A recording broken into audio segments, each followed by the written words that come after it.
Hey everybody, Jochen Hayden here, and I'm back with another tutorial for you. This is one that I've been wanting to make for a long time, so I've been looking forward to this. So today we're going to talk about the user interface for the ground combat unit or the land unit. Okay, the one that looks like this. So basically what I'm going to do is go from the left to the right and go over every little thing in here so you guys know what it means and what it is. Okay? So the first thing we need to do is determine what are the different types of land or ground combat units that you can have. So to do that, we'll take a look at up here on the list all ground combat units. Okay, again, I'm using a slightly different user interface mod, but the tooltips are all the same. So I'm going to list to you all the different types of ground units you can have.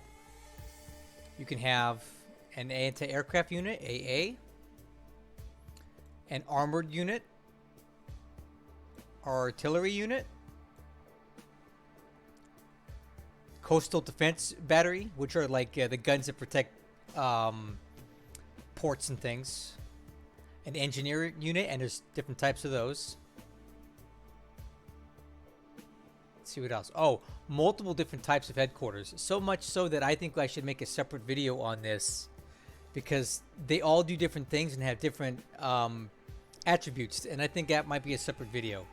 So we'll talk about headquarters in a later date, more specifically. Moving on, we end up with infantry. And with infantry, there's a couple different types. You have regular infantry, and then you have parachute infantry, right? These are units that are capable of jumping out of planes and being landed by transport aircraft. So, now that we know the different types of ground units you can have, let's take a look at one of these unit cards and kind of go over what these things are. Okay, so starting from the top, this number here is like a unit identifier that the game files use to identify it in the database. So it's not super critical to you, but if you use a program like Tracker, a lot of times you can sort by this unique identifier. This number correlates to only this unit and nothing else. Up here is the name of the unit with the type that it is. Now over here, this number with the slash here, this is 94 of 94. This tells you the percentage of the TOE that the unit currently has. What is TOE? Table of Organization and Equipment. Okay, so this is basically the table that the unit, each unit has a table of equipment that it's assigned or supposed to have, and this tells you what it actually have. A lot of units in the game start with over or under equipped units, right? And I'll show you how you can tell. This is 94 out of 94 because if you click on this button to show the TOE, you'll notice that this unit TOE is supposed to have 9 infantry squads too, but the actual unit does not have them. So we're short 6% of what the normal TOE should be. So that's what this number means, and this is as high as it's going to get. Other units that you get in game will usually have 100 after that, and it will fill out as the unit regains devices. Over here it tells you the base that they're assigned to. Attached to, and this is the actual headquarters that the unit is assigned to. We will talk more about headquarters and assignments when I cover actual headquarters units, because I think it'd be more applicable then. This tells you the actual nationality of the unit. So this is Imperial Japanese Army and how many forts that the unit is sitting behind at the hex that it's at. Over here is the commander of the unit, and not unlike your task force commander or your air unit commander, you can in some situations replace the commander of a unit by paying political points. So for example, if we wanted a commander here that had better land ability, we could pick one, and you would have to pay political points to swap them out. Okay, and you can sort this by the leadership trait that you think is most important for this unit. So to do that, I'd say, okay, we'll select land. Like I want the commander with the highest land rating possible. Tanaka. Man, this thing is a little twitchy. And then when you're done, you click done, and it will cost you 10 political points to do it. See, now we have Colonel Tanaka, and now we grab his abilities, right? His leadership trait, inspiration, admin, aggression, land. Similar to the other units that we got, like the air and the navy. Over here is the unit's overall experience and its morale level. The experience will determine how well it does in combat, and the morale, depending on where it's at, may cause the unit to retreat or break sooner than it would if it had high morale. So if it had low morale, the unit may retreat quickly if it doesn't like the way the combat's going. Disruption is a number of how bad the unit has been disrupted in combat or by things like air raids or actual combat. Also, if the unit is in a malaria zone, this number goes up. Okay, and you can look at malaria zones by looking at the weather reports. Right, see? They show you the malaria zone. If you're in a malaria zone, you'll have higher disruption and fatigue. Continuing on, the fatigue is a number that will also determine the unit's performance in battle. Anything above 25 to 30, you're going to want to rest the unit, or else it won't do well in combat. This tells you how many supplies the unit currently has in its own possession. Not how many are in the hex, but how many the unit possesses, right? And this is how many it's required to have to do full combat operations with no restrictions. The support number here is the amount of support units that the unit itself currently possesses. And this tells you how many it's supposed to have. So in the case of this, the required number here is the total of all of the non-support devices that the unit has. So if you add up this 13.2, these engineers, and this sound detector, or actually that's just a straight device. These are manned units, right? So no, actually I take that back. It does include these. So 12 plus 12 plus 4, 2 plus 2 equals 28, right? And then this is a number of the assault strength. But real quick, before I get into that, let's look at support required. If you have a number in red, that tells you that the unit itself does not possess sufficient support to rebuild itself, to help rest itself. And you'll see that a lot with units that have disabled devices here. They won't recover if the support level is insufficient. If the number is in red, it means it does not have enough. So here, for example, this unit has 210 of its own indigenous support, but it has a requirement for 259. So it will have trouble restoring disabled squads until that number is white or green. Units that are white mean they have more support than they need to do their job. I'll show you what it looks like when you have enough support. Let's see if we can find a place. Okay, here you go. So we're at a different base now, and you notice that this unit has a requirement for 14 support. It has a requirement for 18 support, but it only has 14. But it's getting the rest from another place. I'll show you where. It's getting it from a headquarters unit that is nearby. Let's see if we can find it. Aha! Kwangtung Army with this command radius is giving support to nearby units. And again, we will talk about these headquarters units more in another video.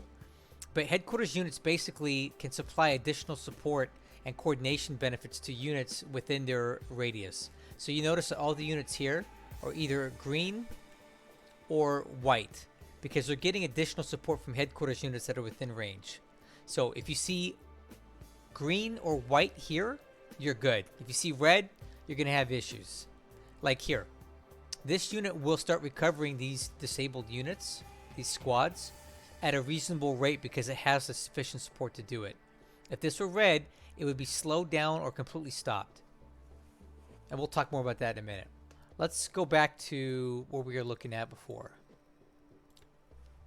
Okay, so the assault strength of a unit basically is comprised of all of the devices or squads that have combat projection power.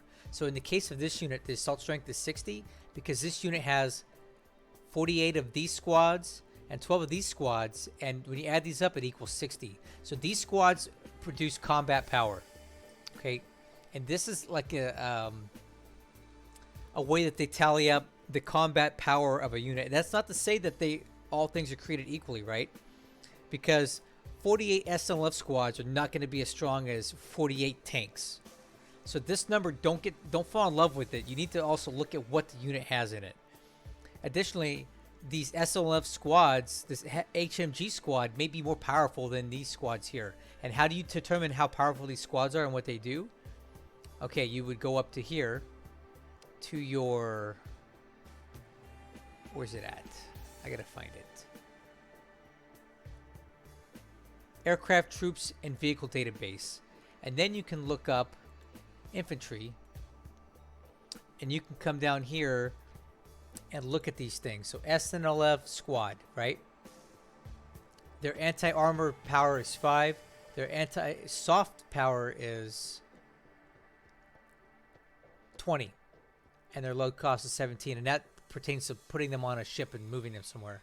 If you look at the SNLF HMG squad, you see that its soft power is actually higher. So not all squads are created equally, but the AV doesn't change.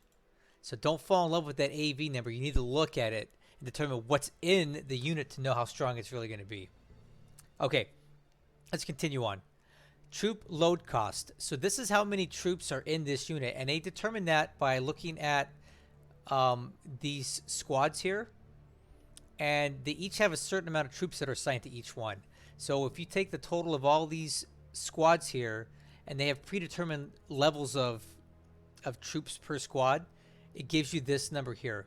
Cargo load cost is going to be the weight of all of the heavy things that the unit has, like its sound detector, its observation squad, the motorized support, the engineers, things like that will add to cargo load.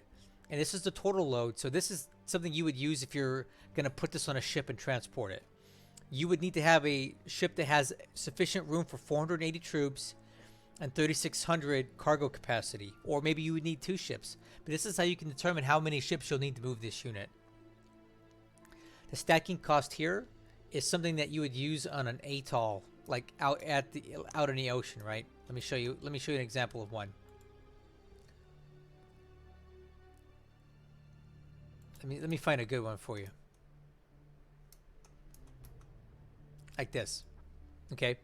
This thing has a troop capacity, and the stacking cost of the unit would be what equals that. So we could only have a few of those other units before we exceed the troop capacity, i.e. this stacking cost here. And when you exceed that, there are penalties that you take for doing it. We can talk about those penalties in another video. All right, so now that we've covered that, let's continue up here. This is just a little call out for exactly what your unit has. So in this case, we have 0 infantry because none of these squads are listed as infantry. This shows that we have 76 vehicles, and that's probably coming from this motorized support. So each motorized support squad is like a truck or a car. This number of guns correlates to not only like big cannons, anti-aircraft guns, but also these little machine guns and things like that. Those all count as guns. So don't fall in love with the number of guns, because if you look at it, this is only a 13.2 millimeter machine gun. But it still counts as a gun. However, an artillery unit may have 155 millimeter howitzers. Those guns are a lot more powerful than these guns. So don't get too caught up on this. Okay, you need to look again at what the unit actually has and know how strong it really is. Other troops, these are support troops. So things like the observer squad, the engineer squad, aviation support. Each squad consists of troops. There's probably 5 to 7 or 10 troops per squad. And those numbers go in here. So these are considered support troops, non-combat. These will not help you take bases. You need infantry to take bases and to actually engage in offensive operations, okay?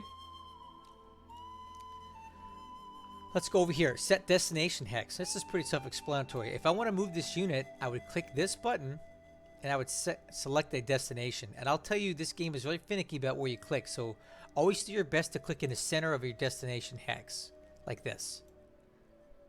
It says unit will move. Here, you know what? Did you see how fast I went? Let's fix that. Let's see, message delay. There we go. Let's try that again. I'm going to give this unit a move order. Unit will march directly, okay? you'll see that when you make your successful move. And then when you click on the unit, it will tell you which way it's going in the direction of travel. Right? It's moving east direct. March distance 46. Each hex in this game is considered 46 miles. And there are movement speeds based on the type of terrain and the road systems that they have available to them. That is another video in itself. We can talk about that another time. You'll also notice, if you look closely, a little symbol shows up on your land combat unit when it's moving, and it tells you what direction it's going in. So this is how you can confirm that your units are following the roads correctly. Look at that little blip right there. Okay, we told it to go east, it's going east. This cancel move button is pretty self-explanatory. It cancels the move. Now be very careful. Let's say we selected we want to go here. The unit is not considered moved into the hex until it is all the way into it. If this says distance traveled 45 and it's not 46 yet and you click cancel, you've just wasted 3 days of traveling. Okay? Be very careful when you change direction or when you hit cancel before your unit moves into the next hex. Only use that button if you really want to stop it from moving, okay? Same thing about moving long distances, right? This is now it added up basically 4 hexes for us. And if we want to move this unit that far, anytime you hit cancel, it stops the movement wherever that unit is at. And all the miles that you've accumulated in that hex go back to 0. So that's where this game is kind of dated, where the ground system is kind of lacking. It doesn't have a lot of fidelity for it to consider where a unit is like halfway through a hex. It's either all the way in or it's still in the old one. So you need to be very careful when you're moving your units around, that you know exactly where they're moving and that you commit to moving in a direction until it gets into the next hex. Because if you hit cancel or change direction mid-travel, you just lost all the mileage you've put into that unit to date. Let me see if I can find a unit and give you an example.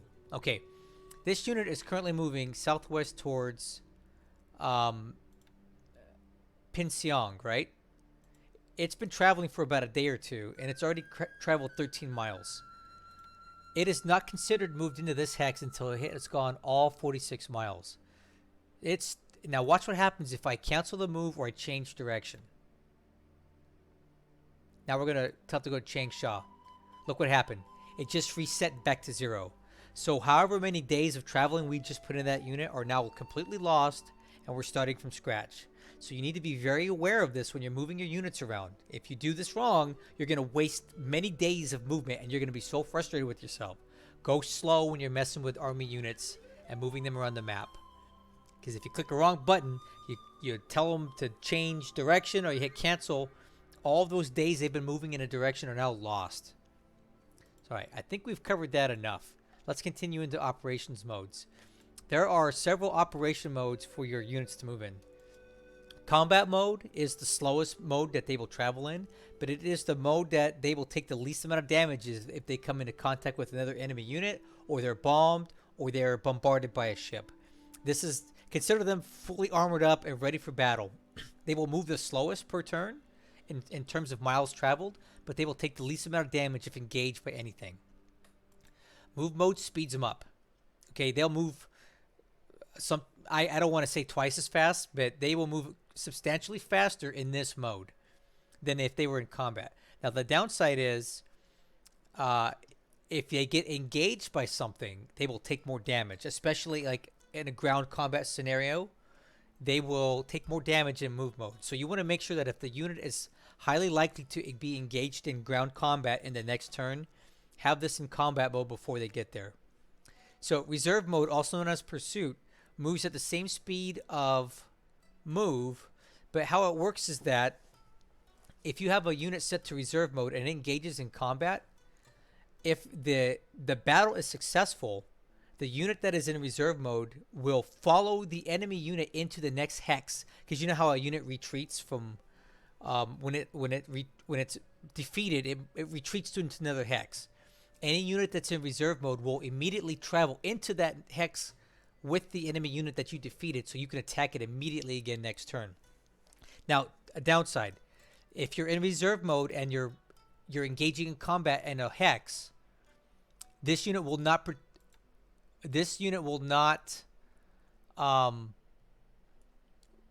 engage in combat. Now you can change this pursuit or non-pursuit.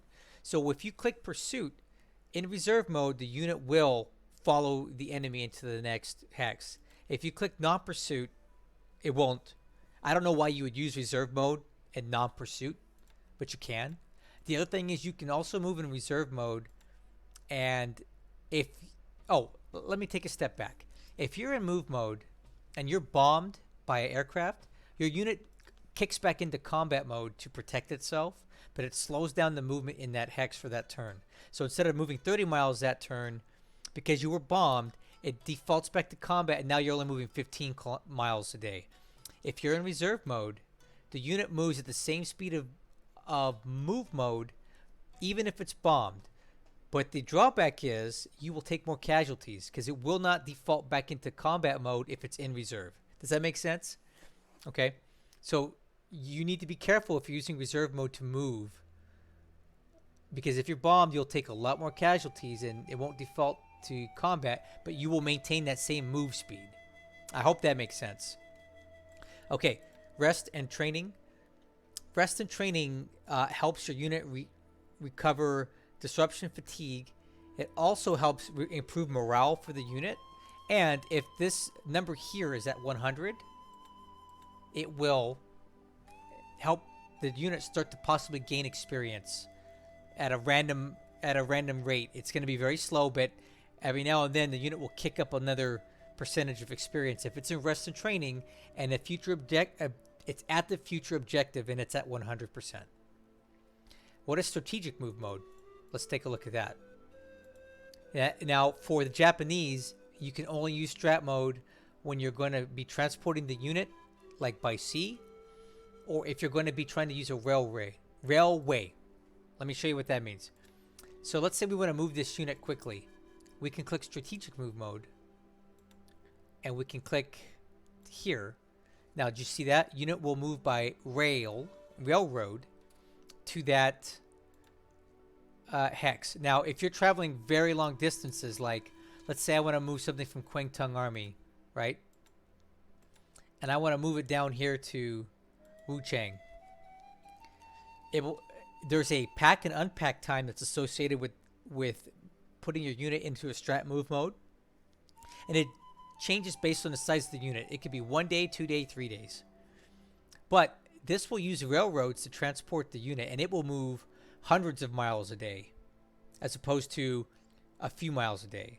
So you would use strat mode to move units vast distances over railroads, right? If you're the Allies can also use strategic move mode to follow these major roads. It's not as fast as going by rail, but it's way faster than walking. But only the Allies get to do that. Okay? Conversely, if you are attacked or engaged in strat move mode, you will take heavy casualties. The other time you would use strat move mode is if you want to use a transport task force to load your unit. And they give you an example. Let me see if I have some extra transports here. Okay. So let's see these units here that are in strat mode. These guys are packed up and ready to go. So I can use a transport task force to load them up. Let me put one together here because I keep screwing this up. Oh, do I not have any there? Form new task force. Okay.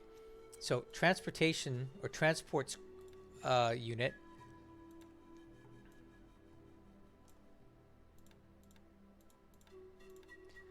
Check this out. To load these troops up, you can only load up units that are in strat move mode, like these ones are. If they're not in strategic move mode, it will tell you that.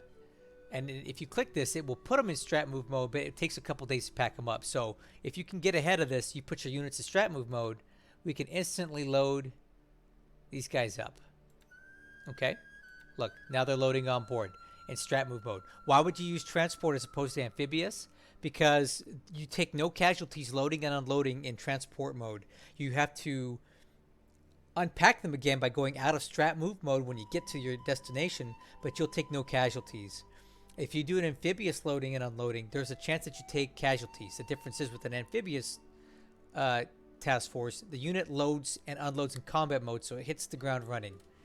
If you don't have to worry about going into combat the immediate turn that you're moving these troops, use transport with strat move mode. Okay, I think we've talked about the movement modes. So let's look at this down here. These are ways that you can mass issue orders to every unit in a hex, and that comes in handy for like a hex like here where I have 30 units in here. Let's say I want to move this entire army one hex over. So typically what I do is I would pick the lead unit, which would be the actual headquarters command. I would select move mode. Now what I would do is click set all to this op mode. Watch what happens when I do that. They've all moved to move mode. Now you can also do that from this window here, but it's quicker if you do it all in one spot, right? And then from there, you can set your destination. Let's say we're moving to here. Now watch this. If I click set all to follow, look up here. All the units in the hex will follow the Quangtung army at whatever speed that it moves at, so that all the units arrive in the next destination at the same time. Now, here's something you can do if you want to just get units there as fast as possible. Let's say the Quangtung army is slow because they're walking, right? But I have an armored unit that can go twice as fast, and I want them to get there first. I just want them to get there first and hold the thing down till the rest of the troops go up. You would click set all to march. Now watch what happens. Each unit will move in the same direction as the first unit that you told it to, but they will move at their own speed, whatever that is. So they may get there faster or slower than the unit that you initiated the order with. That could be a good thing or a bad thing depending on what it is you're trying to do. For here, let's say we have some armor. Let's say we want these tank regiments to be our advon and get to this hex first, just because. We want them there just to hold the fort down until the rest of the guys show up. You would use set all to march. But if you wanted them all to show up at the exact same time, you would click set all to follow. Now again, they will all follow the Quangtung army unit and get there at the same time and move at the same speed. Okay, let's talk about combat orders. If you look here, you'll see that this is grayed out. And why is it grayed out? Because there's nothing to have combat with in this hex. So let's find a hex where we actually have units that we can have combat with. Let's see here. Where can we have some combat? Oh, we cleaned everybody out on this thing. Oh, okay.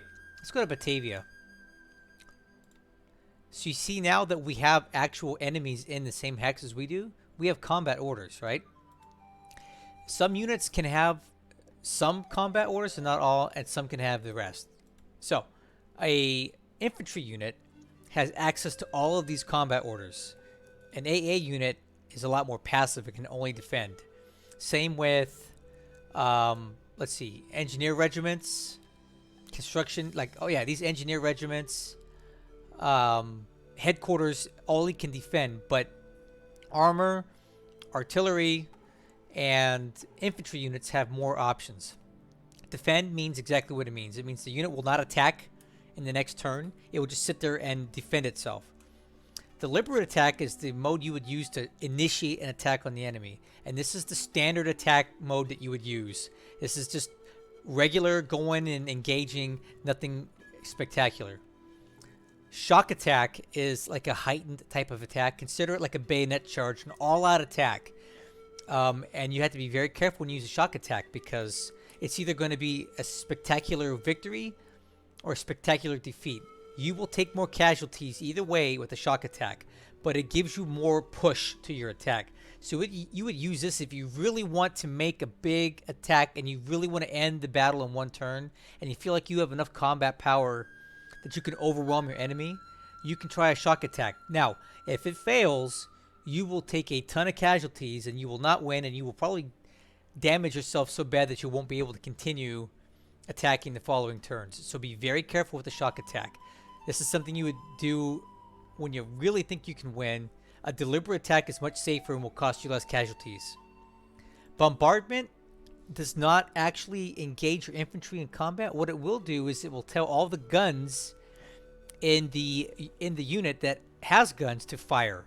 So like these howitzers, these infantry guns, these field guns will engage the enemy units in a bombardment attack. Now, when you do that, the enemy has a chance to fire back, and if they have more guns than you or bigger guns than you, you can actually take more casualties than they can. But what is this bombardment good for? It's good for probing. So let's say I want to know exactly what's in this hex. I want to know what they've got. If I set my units to bombard, so all the units that are capable of firing guns, if I click bombard, any unit that has guns will fire, and you'll have a combat resolution, right, in the next turn, and you will get to see all the units that the enemy has and what their AV is and how many guns they've got. Okay, it may not show every unit. It will only show the units that fired back at you, but it gives you an idea of what they have in the hex. So it's very low risk. You burn some supplies and you take a little bit of casualties, but you get to see what you're up against. So that's when you would use bombardment. Now, down here, this button illuminates when you have multiple units and you want to give the same command to a unit. If you click set all to this combat order, any unit capable of doing it will follow that combat order, see? And the ones that can't stay and defend. If I want to do deliberate attack, I would do set all to this combat order. And it now tells all the units that can do so to engage in that type of combat. Okay? If I want to do shock attack, same thing. Set all to this combat order. All the units in this hex will follow the same thing if I click that button. See it? And again, if you want to cancel it, if you want to just go, oh, never mind, I don't want to do anything, let's just sit here and wait. Hit defend, set all to this combat order, and all the units will follow suit. If you want to do just individual units to attack that you don't want to use them all, then you just go to that unit and you just click deliberate. And just that unit will attack, or whatever unit you tell to deliberate attack will do so. Okay? Down here, cancel move orders for all units. So any units that have move orders, right? I'll give you, like this unit here is moving, right? But not all of them are. I can click this button here to cancel the move orders for any unit that has a move order, and they will stop in place and stay in the hex with me. Okay, we're almost done, guys. Bear with me here. I know this is a long lesson, but these are all important things that you need to know. Set future objective. What does that mean? You can tell a unit to plan for a future objective, and that goes for both offense and defense. This number of planning from 0 to 100 will determine how well the unit will do when it gets to that hex. So the higher this number is, 100 being the best, gives it a better chance to conduct successful attacks. If you're doing amphibious landing, especially then, you want to have your future objective set, and you want it to be at or very near 100. The higher you are at 100 or at 100, the less casualties you take, and the more effective your landing will be, for example, doing an amphibious assault. Once you get to 100, you can start using the rest and training mode here, and that will help you start gaining experience if you're in the hex that you have planned for and it's at 100. Now, you notice that we can't click rest and training or strategic mode. The reason being is we are in a hex that is enemy controlled with enemy units in it. So that's why these are grayed out. If we were sitting in this hex, for example, over here, these are no longer grayed out. But I'm getting away from the point. Future objective, you want to plan your units that are going to go to a future place. You want to plan for that, and this is how you do it. You go, for here example, Miri, right? This unit was planning for Miri, which is way up here. Well, I want it to be planning for Batavia now. So if I click here, you have to click right in the dead center of the hex, and it has to be a base. You can't just click a random hex. It has to be a base hex. Watch what happens when you click it. We'll plan for Batavia. Notice I went to 33. If your unit has 100 for the previous place that it was planning for, you will save some of that planning for the next place. You either get 25 or 33, depending. It's random. Okay, let's say I wanted to set all the units in the same hex to plan for the same place because I don't feel like going through and doing this at the same time. If I click set all, it will now set all the units in the hex for the same objective that is selected here. Okay? So, always use future objective. It helps you attack better and it helps you defend better the more this number goes. And you gain 1 to 2 points per day. So it could take you 100 days or 50 days to get to 100. So you need to do this well in advance because it could take a while. It's random if it's going to be 1 or 2.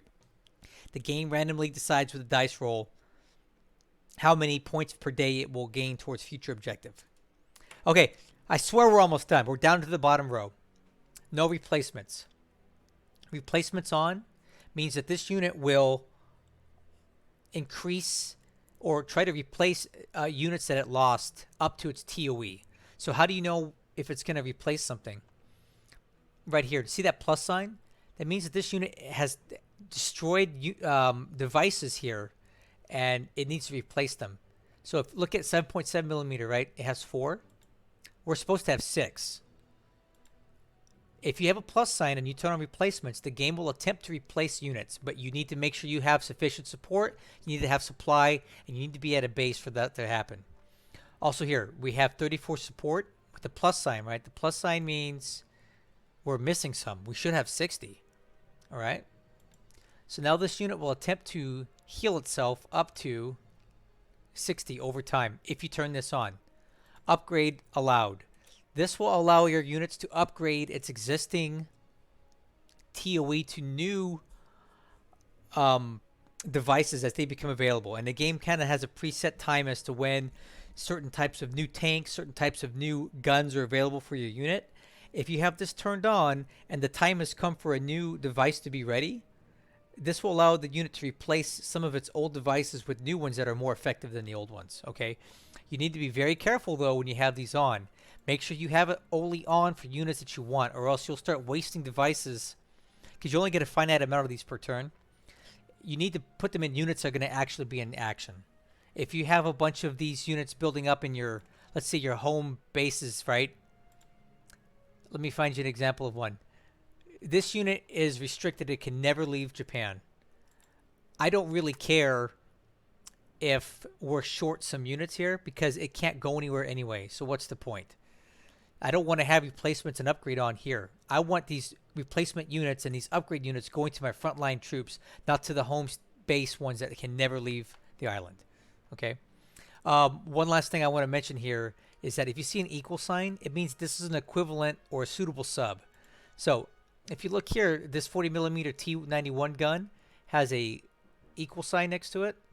If I click on TOE, we should have a 25 millimeter gun, but this unit has a substitute. So it means it's a suitable substitute. Again, 37 millimeter has a equal sign by it. We should have a 47 millimeter gun. For whatever reason, this unit's got a 37 millimeter suitable substitute. Okay, and I've already talked about. I've already showed you this button down here, right? This shows you what it's supposed to have. This shows you what it should have. Now, occasionally you'll see a unit value here. Oh, I'm sorry. Under TOE, you'll notice that you sometimes have this yellow thing. That means that the unit is capable of upgrading to a whole different table of equipment, table of organization of equipment. And clicking on this gives you a preview as to what that unit will look like in 833 days. See? So this unit in 833 days can upgrade to 120 millimeter or 12 centimeter guns as opposed to 88s right now. Okay, the last button on here that we'll talk about for today is units with the same HQ. So the HQ is here, right? If you click here, this shows you all the different units that share that headquarters. We'll talk more about headquarters when I talk about headquarters units, which is a whole nother video. So, okay, I said a lot here. I'm sure I missed something. So if you have more questions about something that I showed you here and it doesn't make sense, please ask me either on Discord or here in the comment section so I can get you a better answer. There's a lot of stuff to talk about on these, as evident by how long this video went. So let's hope I covered all the bases for you. Bases? Let's hope I covered all the bases for you. But if I didn't, let me know and I will get you an answer. Thank you for your attention. Thanks for watching this video, and I hope you find it useful. I'll catch you in the next one.